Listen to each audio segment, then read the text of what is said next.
This film is an immaculate interpretation of love. It's a graceful experience unique from the usual taste of general viewers. This movie of love is a large fell on the back of the fallacy of modern love concepts. This is the story of Forrest Gump. This film seems like a simple walk through the extraordinary life trails of a less smart man. The film opens in his own storytelling. Sitting on a bench while waiting a bus, he speaks to the strangers with heart. Listeners change, some sympathize, others mock. Love, excitement, despair, humor are all intertwined in these life stories of miracles and experiences. Film does not end with his narrations. He runs in haste to life from the stories and the viewers follow him closely. Forrest also had a difficulty in walking due to medical conditions of legs.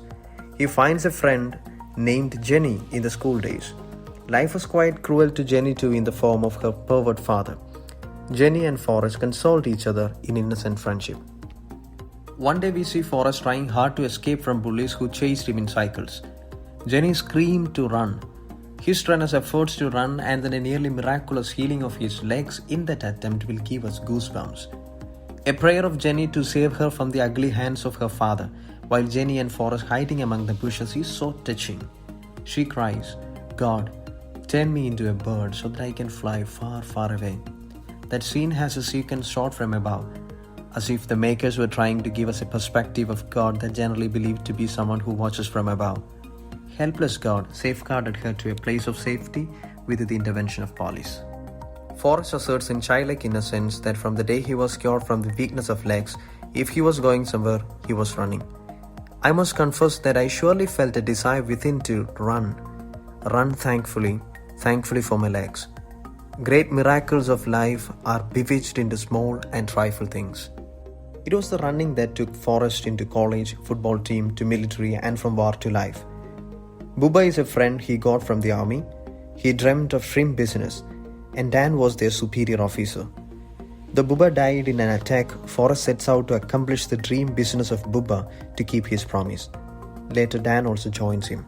His failures are short-lived. He neither wants to win nor wants to be rich.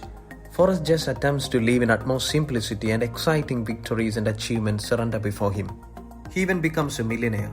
He arrests public attention, but he doesn't care for any of these. The viewers will get inebriated at his level of freedom to run and run for years in complete detachment. Jenny moves parallelly with his life in her tracks of experiments with life. She seems restless and haunted all the way. Many a times we see her at the brink of suicide. And at the end, she abandons herself to the care of Forrest when she finds herself with a serious illness. She has a son, and she reveals to Forrest that Forrest is the father to that child. He shudders for a moment and then easily enters to the child's world. Jenny soon passed away. She is buried under a big tree of their childhood memories. Forrest leaves a letter which his son wrote to her. The viewers know it without reading that those were words consoling his mother, elaborating the true love of his father. This film coaxes us to live for the subtle happiness of living. Forrest Gump is a superhero. He doesn't fly, doesn't hold a dragon's power, and there is nothing spectacular about him except that he embraces life as a box of chocolates, and he gratefully enjoys every bite.